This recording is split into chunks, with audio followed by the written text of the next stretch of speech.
ये कहा जाता है दोस्तों कि यदि आपके जीवन के अंदर बहुत ज्यादा दुख आ रहा है और आपको कुछ पता नहीं चल रहा है कि अब जीवन में क्या किया जाए, तो आखिरी उम्मीद के तौर पर हम सभी को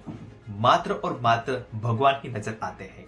ऐसा ही कुछ वाकया टीम इंडिया के सुपरस्टार विराट कोहली को लेकर के आ रहा है। दरअसल दोस्तों, कल विराट कोहली वृंदावन के फेमस बाबा जी प्रेमानंद जी महाराज के शरण में गए थे और वहां पर दोस्तों दोनों ही दिग्गजों के बीच कुछ बहुत ही बड़ी वार्तालाप हुई थी। और दोस्तों, प्रेमानंद जी महाराज ने विराट कोहली को कैसे क्रिकेट के अंदर सफल हुआ जाता है, कैसे वे ऊंचाई की शिखरों तक पहुंच सकते हैं, उसके बारे में 3 बड़े सूत्र दिए थे। तो बात करेंगे दोस्तों इस वीडियो के अंदर आखिरकार विराट कोहली ने वृंदावन के बाबा जी के पास जाकर के सफलता के 3 कौन से बड़े सूत्र सीखे हैं। सबसे पहले दोस्तों आप सभी को बता दें, टीम इंडिया के विराट कोहली लगातार टेस्ट क्रिकेट के अंदर फ्लॉप हो रहे हैं और यहां तक दोस्तों हमारे घर में जो न्यूजीलैंड के साथ 3 मैचों की टेस्ट श्रृंखला खेली गई थी, साथ ही साथ ऑस्ट्रेलिया के साथ 5 मैचों की टेस्ट श्रृंखला खेली गई थी, वहां पर दोस्तों विराट कोहली बुरी तरह से फ्लॉप साबित हुए थे। और कहीं ना कहीं दोस्तों ऐसा लग रहा है कि विराट कोहली की जो काउंटडाउन है वो वापस डाउनफॉल होना शुरू हो चुका है और कहीं ना कहीं दोस्तों वे हमें अभी क्रिकेट से दूर होते हुए नजर आ रहे हैं।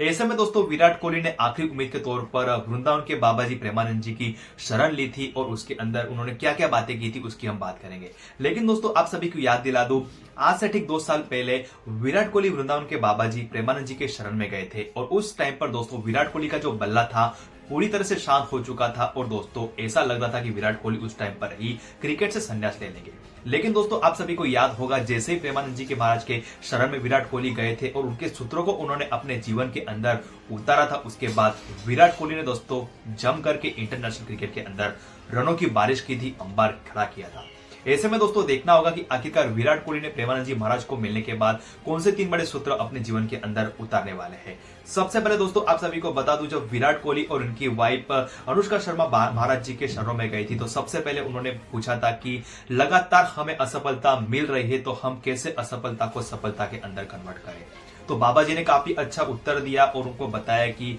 देखिए, हमारा काम है मनुष्य होने के नाते सिर्फ कर्म करना है, फल देना नहीं देना वो ऊपर वाले के हाथों में होता है। और दोस्तों विराट कोहली की हम बात करें तो वे लगातार फ्लॉप उसी की वजह से हुए थे क्योंकि कहीं ना कहीं उनके अंदर अभ्यास की कमी आ गई थी।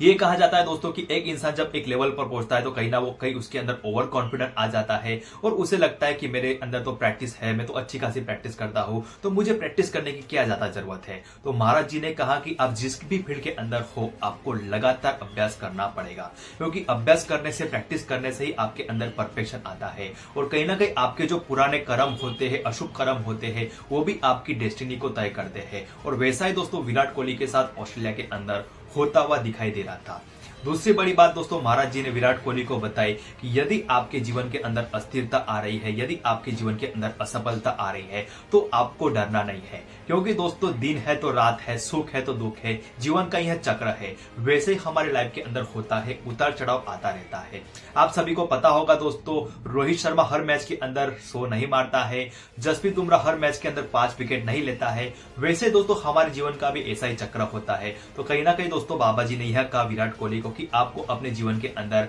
धैर्य रखना पड़ेगा, चाहे आपके लाइफ के अंदर सफलता आ रही है, असफलता आ रही है, दोनों ही स्थिति के अंदर आपको अपने आप को स्थिर रखना पड़ेगा। और तीसरी बड़ी बात दोस्तों महाराज जी ने विराट कोहली को यह बताई कि आप क्रिकेट के अंदर अच्छा खेल कर रहे हो और उसकी वजह से आपके कारण करोड़ों लोगों के चेहरे के ऊपर मुस्कान आ रही है, यह आपकी सबसे बड़ी साधना है। और हम लोग यहाँ पर भगवान का नाम स्मरण करके पूरे संसार के लिए अच्छे कर्म करते हैं। तो आपका जो एक्चुअल धर्म है, आप जो लोगों के चेहरे के ऊपर मुस्कान ला रहे हो, उसको आपको प्रसन्नता के साथ करना है। साथ ही साथ दोस्तों आपको अपने अभ्यास के साथ साथ, अपने खेल के साथ साथ भगवान का नाम स्मरण भी करना है, क्योंकि दोस्तों कहीं ना कहीं जब इंसान ऊपर से नीचे गिरता है, अर्श से लेकर फर्श पर गिरता है, तो कहीं ना कहीं उसको आखिरी उम्मीद के तौर पर भगवान ही नजर आते हैं। तो उनका कहना यह था दोस्तों बाबा जी का कि आप कितनी भी बड़ी सफलता प्राप्त कर लो, आप कितने भी बड़े ऊंचे लेवल पर चले जाओ, लेकिन आप सभी को भगवान नाम स्मरण करना नहीं भूलना है, क्योंकि होना हो दोस्तों इस दुनिया के अंदर ऊपर वाले ने हमको भेजा है तो उसको पता है कि अपने बच्चे को कैसे नीचे से लेकर ऊपर लेकर के जाना है। तो कहीं ना कहीं दोस्तों विराट कोहली को बाबा जी के तीनों ही सूत्र काफी अच्छे लगे और हम उम्मीद करेंगे दोस्तों विराट कोहली लगातार क्रिकेट की अभ्यास के अंतर निरंतरता बनाए रखेंगे और साथ ही साथ बाबा जी ने जो 3 बड़े सूत्र दिए हैं, भगवान का नाम स्मरण करना, साथ ही साथ अपने जीवन के अंदर धैर्य को ला करके वे हमें जरूर से चैंपियन ट्रॉफी 2025 के अंदर अपने बल्ले से जमकर के रन बरसाते हुए दिखाई देंगे। साथ ही साथ दोस्तों विराट कोहली हमारी टीम इंडिया को चैंपियन ट्रॉफी 2025 का फाइनल खिताब भी जिताएंगे, ऐसी हम सभी क्रिकेट फैंस को विराट कोहली से उम्मीद रहेगी। बाकी दोस्तों विराट कोहली को लेकर के आप सभी की क्या राय है, आप हमें नीचे कमेंट करके जरूर से बताएगा दोस्तों। धन्यवाद।